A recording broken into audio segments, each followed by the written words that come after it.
Viewers, I'm tired. I've done a lot of managing in January, managing that I didn't expect to have to do, but it's happened now. It's been a successful January. That's the one thing we can say. Lots of wins, especially in the Premier League, over an unbeaten January. But those FA Cup draws against Stoke and Millwall, very unnecessary. We'll play our second leg against them today. But you can see the wins against Sheffield United, Leeds, Wolves, Burnley and Brighton have left us in a really strong position. That said, the teams just behind us, such as Manchester United and Liverpool, have also been in some good form. Manchester United drawing a few games, though. At long last, they're struggling maybe against some of the sides that are similar to their level. Defeat to Aston Villa as well. Thank you for that, Villa. I mean, nice of you to turn up this season and actually contribute. Really, really good. Aston Villa are 10th, 10 wins, 5 draws, 10 defeats, 0 goal difference, 35 points. It couldn't be more average if they tried, but I appreciate their contribution. So things as we stand right now are looking pretty good, but a big game coming up later on against Liverpool. I was going to bring you, if you remember last episode, the Brighton and Liverpool games, but because of this Millwall 4th round replay, I thought it'd give us a little opportunity to showcase a different system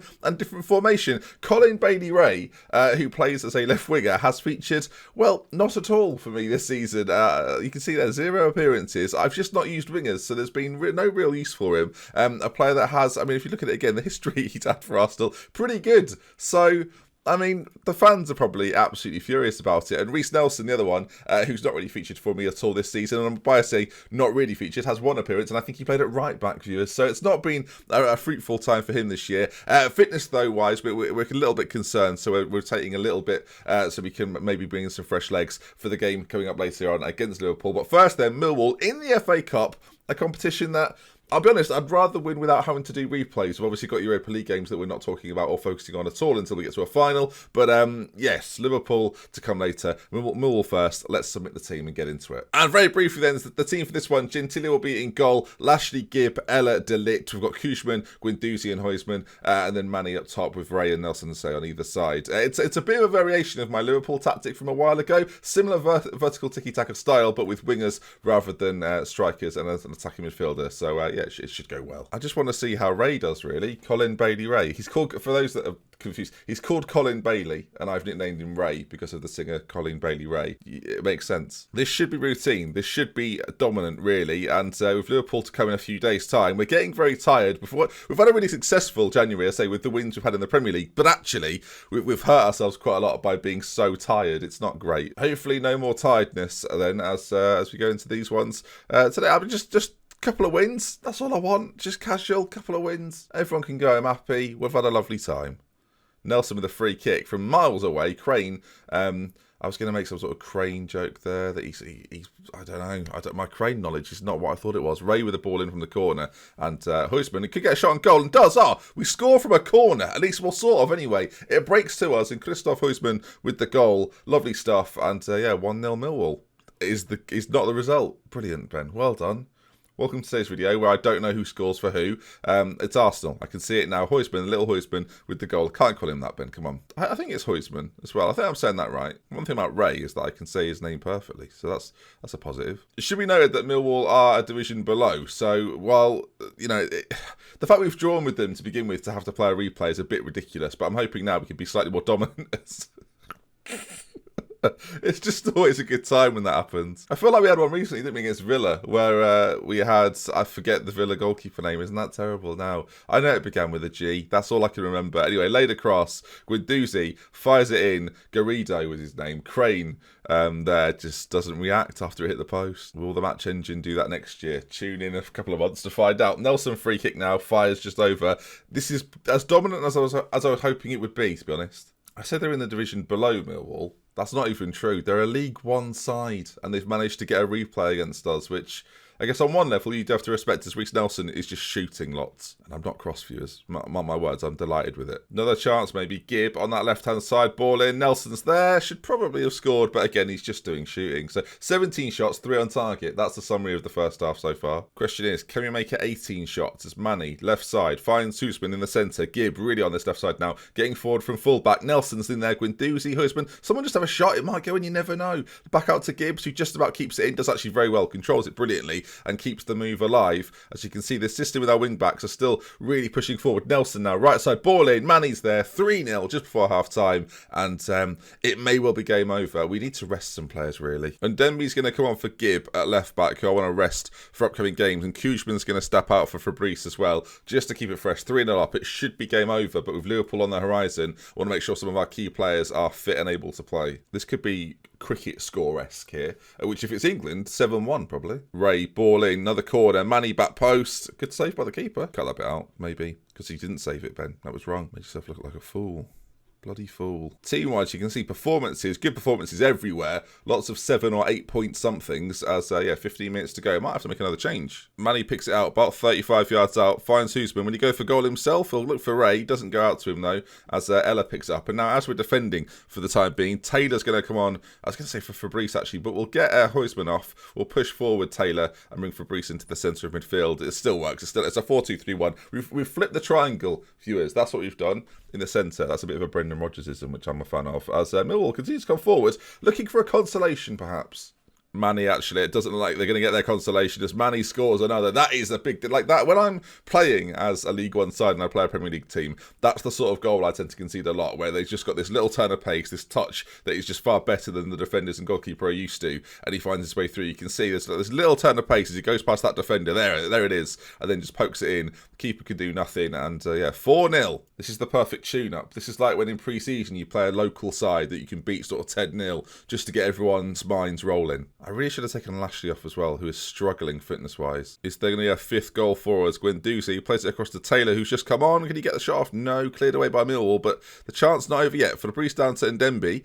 And is there going to be a chance for us? You suspect there might be. Our movement and passing has been absolutely tremendous. Ray, down to Manny, who's already got one in this game. Can he get another? No, not this time. Back to Guendouzi, back to Manny, goes for goal. Crane with a decent save. Seydoux has got one, actually. Manny was going for the hat-trick there. Nelson ball in. Manny's there. Back to Nelson. Another goal. Taylor pops it in. 5-0. That's surely it. 32 shots on towards. 32 shots. 10 on target. And a 5-0 victory. Liverpool must be terrified that we've beaten League One Millwall. Makes you wonder, doesn't it, how we drew with them in the first leg. Yeah, I'm thinking the same thing. It's also nice that we've got another formation that we can maybe approach and go to, especially in those European games when I do want to rest the boys. But they are 5-0 winners, come out on top, and preparation for Liverpool. Pretty good. There's not too long to play, though, between this and the next one. Very nice victory. Well done, boys. And you can see only 2 days that we're going to have to rest and recuperate for this game at home to Liverpool. And just in case you're interested, we play Cardiff in the next round. Cardiff City currently 5th in the Championship. So, easier than a Premier League team, you suspect, but not easy completely.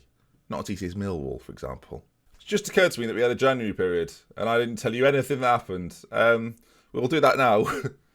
There's a reason why. Nothing really happened. The only major thing to note really was that Rafael Henriquez has gone to Ajax. It was a player that we tried to sell in the summer. It didn't happen. 18.75 million. Considering Arsenal bought him for 45 million, they've lost money there, viewers, if that wasn't obvious. I don't think they should have signed him in the first place necessarily. But we've sold him on just because we're not really going to use him. And there's not really much more to it than that. He looks like a decent player. Be really good at Ajax, you'd imagine. He'll fire them to all sorts of glory, but not quite at our level when you look at the other strikers we've got at our disposal, especially as in the summer.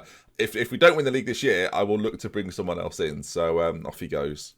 Alright then, folks, we are back, and the decision not to rest Dalton Lashley is going to be something of a contentious issue. 84% is his conditioning. He may well be fit enough to play. In fact, I think we play him for 60 and then maybe bring Chesney on later on. The rest of the side, though, is as follows. Until he'll be in goal, Lashley is going to play it right back. I'm going to gamble. I thought initially, let's play our fittest side, but actually, in terms of what he offers as an output, we won't do that. De Ligt, Radaby will be at the back then. Gibb at left back. Koeman in the deep line playmaker role with Guendouzi and Koeman in the centre. We've got Lahida, of course, behind Manny and Davi. Those three have to combine. You can see partnerships and trio ships. That's not a phrase, is it? Triplets are like they're forming now. It's nice. They seem to know each other's names. For a long time, I was questioning that.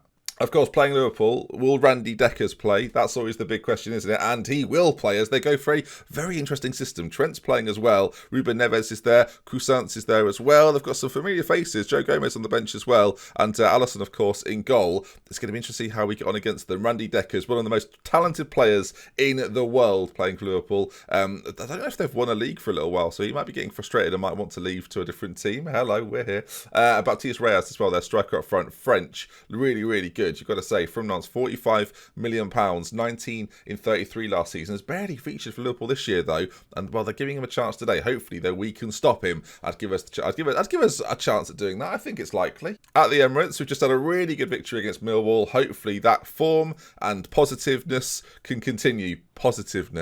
Positivity, that's the phrase we were looking for. It's not positiveness, that's another word.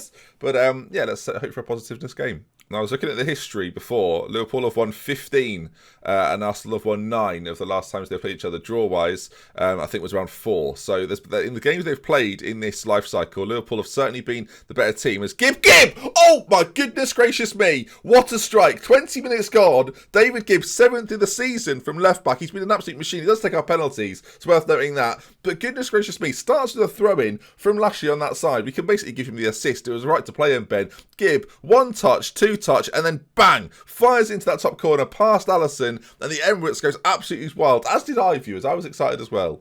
Goodness gracious me. Grishin for Liverpool, their left back as well, left wing back, has taken a knock too. He's going to be off. You suspect at some point, got that injury. Will they replace him? Davey, 35 minutes, goes for the free kick effort, just over. Well, I never. 3 players already booked for Liverpool as well. There's all sorts going on over at the Liverpool side of things. They're not looking very calm or composed at all, as Ruben Neves and Randy Deckers will have to do their best to get themselves back into this. But so far, we've looked really good as Gibb intercepts that pass that was misplaced wildly. And now on that left-hand side, challenge comes in. Arsenal awarded a free kick, and Cousins, who's already got himself a booking, could be off. Liverpool, before half-time, could be down to 10. I said they were at 6s and 7s, and this only goes to prove that. Off he goes. Grishin's been replaced at fullback as well.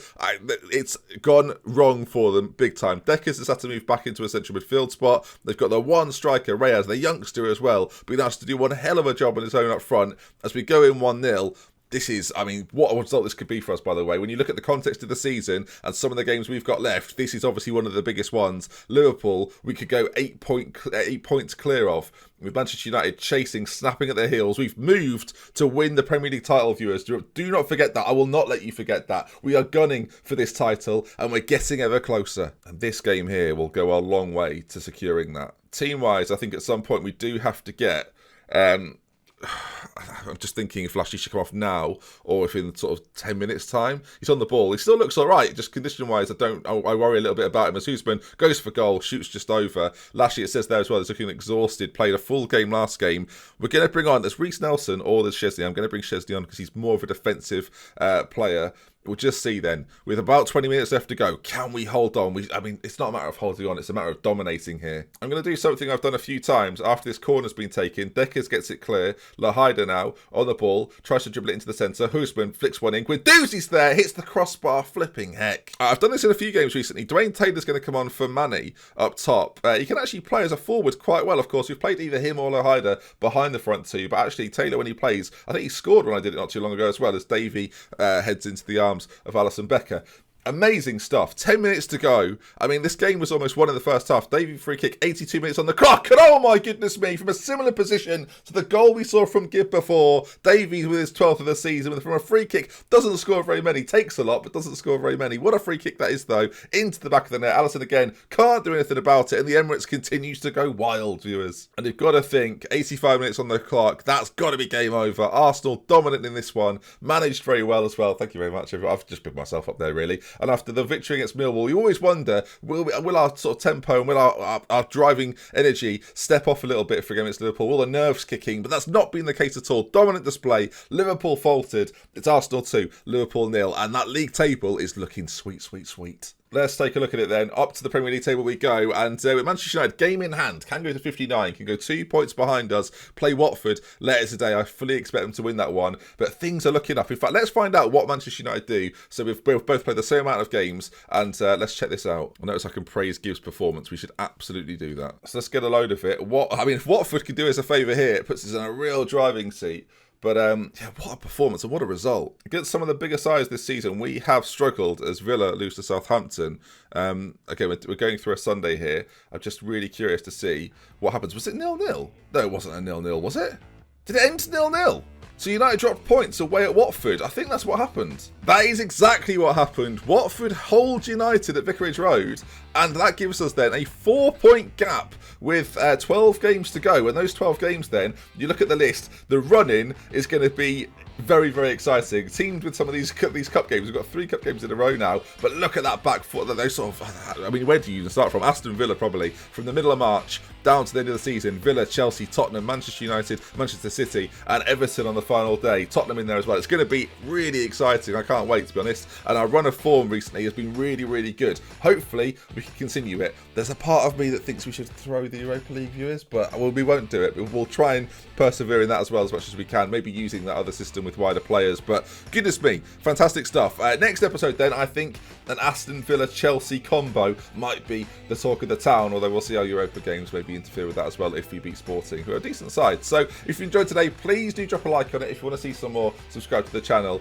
And what a goal from Gibb. Hopefully he does it again soon. Goodbye. Enjoying this run at the title, very much so. And this is when I turn the camera off. I'm not trying to grab you.